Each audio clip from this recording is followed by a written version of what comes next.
¿Vale? Muy bien.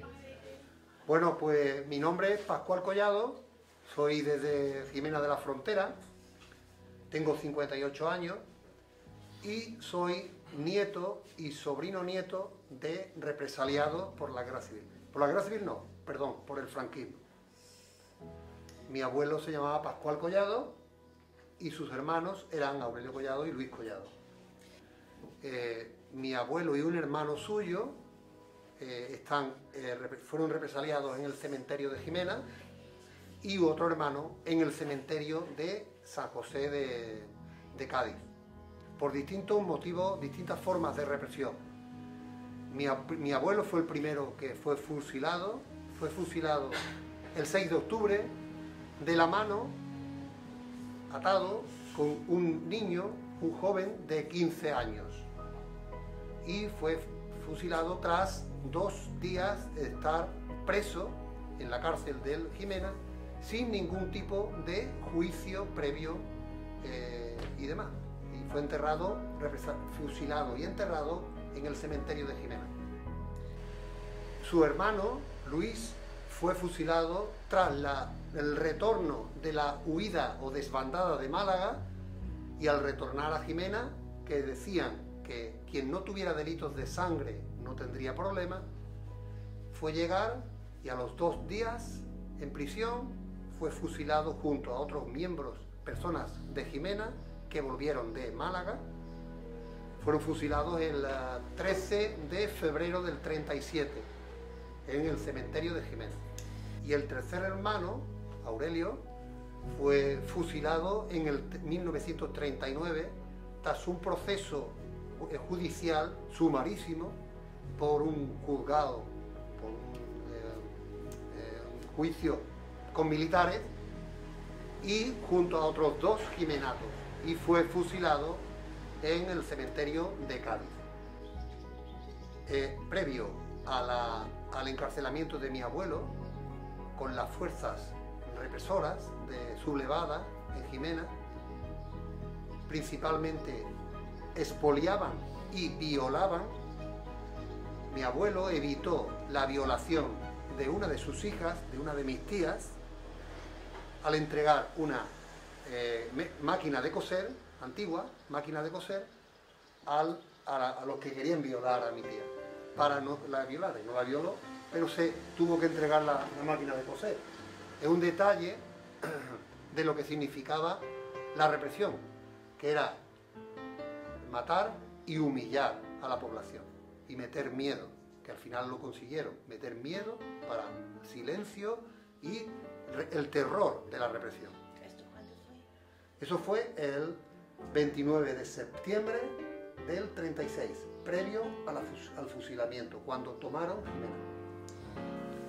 Yo no conocí, por supuesto, por ley de vida, no conocí ni a mi abuelo ni a sus 2 hermanos, no, natural.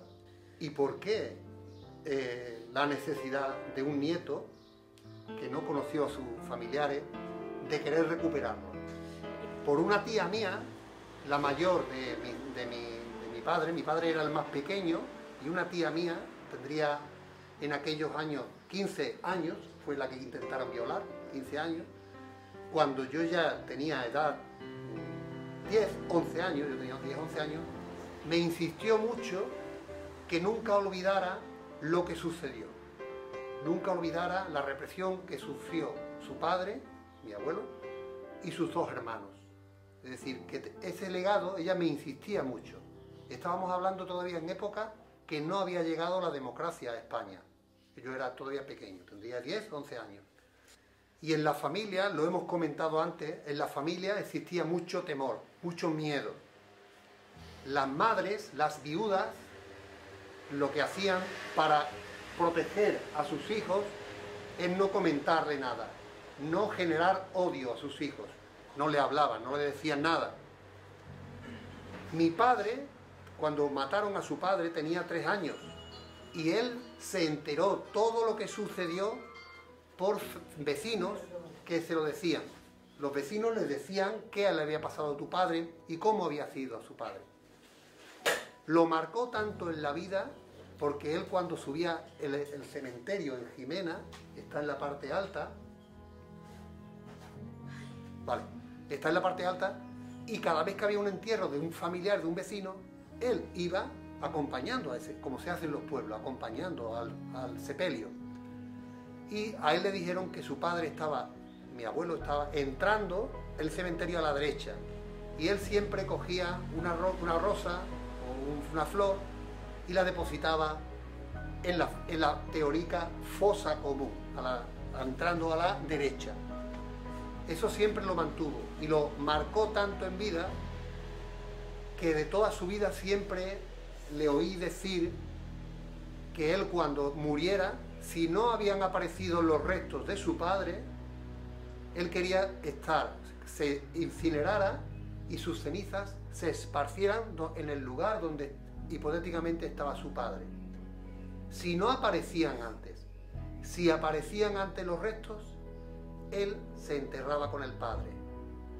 Mi padre no se acuerda de la figura de su padre y lo tenía idealizado. Entonces, él quería estar junto a su padre. Lo que os quiero decir, lo marcó en vida y desgraciadamente no conoció los restos de su padre. Por eso el legado está ahora en los nietos. No conoció los restos de su padre y por lo tanto mi padre se incineró y sus cenizas están depositadas en el lugar donde hipotéticamente estaba o está enterrado su padre, mi abuelo. Actualmente hay un total de 21 restos que se han exhumado del cementerio de Jimena, 21 que están a la espera de las pruebas de ADN para contrastar con los familiares. 21. Sorry, I was mistaken. 21 people were found at the cemetery. We're still waiting to have them identified. A la espera de que el laboratorio indique, contraste ADN familiares y el ADN de los restos de los huesos, para definitivamente poder darle nombre y apellido a esos restos y que tengan ya definitivamente, después de más de 80 años, descanso tanto para la familia como para esas personas. Pero no termina ahí. Es un reto de los familiares y de la sociedad en general de que no quede silenciada y ni quede oculta esa historia que es vital para el futuro de nuestros pueblos. Si no conocemos el pasado y no lo dejamos saneadas, esa historia, que no son abrir heridas, no, lo que queremos es sanear nuestra historia, la más cercana y la más lejana, es decir, nuestro entorno.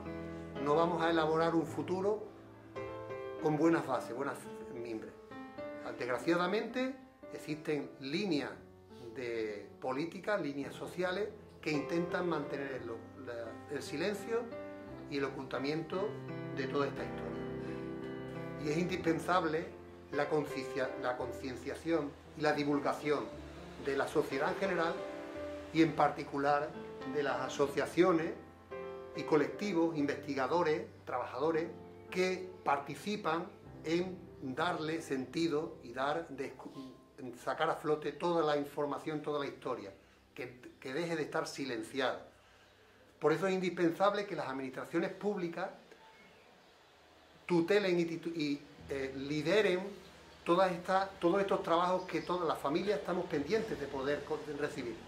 No debe de recaer solo y exclusivamente en los movimientos memorialísticos, en las asociaciones, sino que en los gobiernos, el Estado, el gobierno central, las comunidades autónomas, los ayuntamientos, todas las administraciones deben de ir unidas de la mano para dar definitivamente respuesta a una demanda de tantas familias y sobre todo necesaria para la sociedad española, no solo la jimenata, la andaluza, sino a nivel nacional.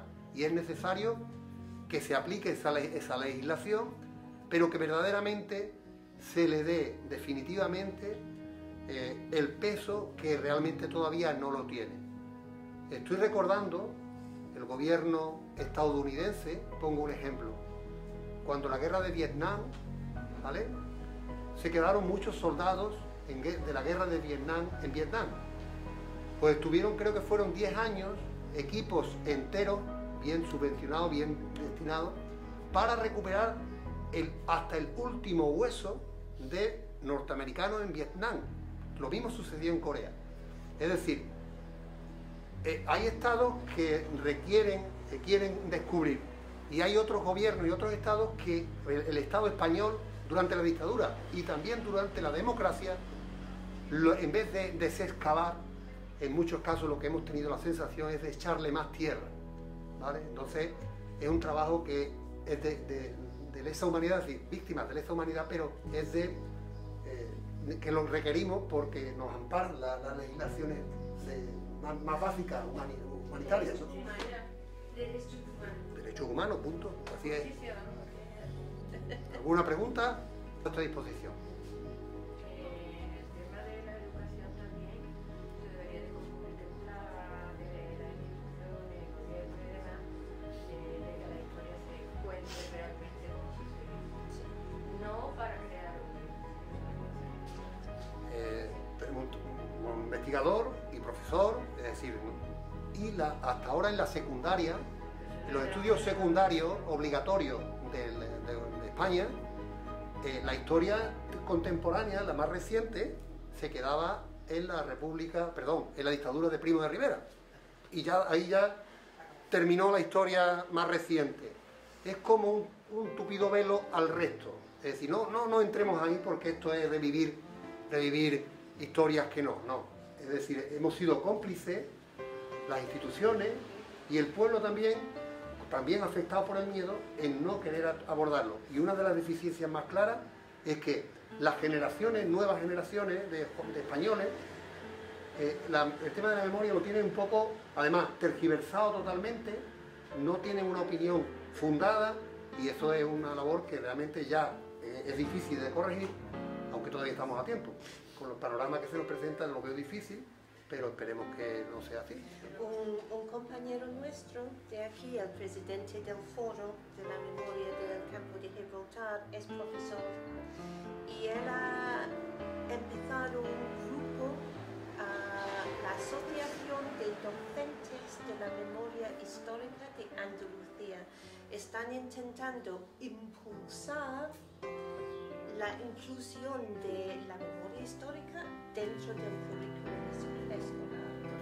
que debe de ser así porque realmente tú tienes que conocer tu verdadera identidad, de dónde vamos, qué es lo que queremos, pero si nos lo están ocultando, porque ya te digo, la historia que yo he dado no tiene nada que ver con lo que paralelamente yo he ido recibiendo, ¿no? Por otro camino que no era el colegio. Eso hay que cambiarlo también. Por eso es muy importante que aquí tenemos visitas de institutos, de colegios, porque si Y que no... cada uno de nosotros parece que no, es un granito de arena, pero se forma una playa. A tus hijos, a tus amigas, a tus compañeros, se va transmitiendo y mira, esto ahora mismo está creando todavía más conciencia. Ya la teníamos porque yo creo que todo lo que estamos aquí la tenemos, pero aún más todavía. Muy bien. Nada. No, vamos a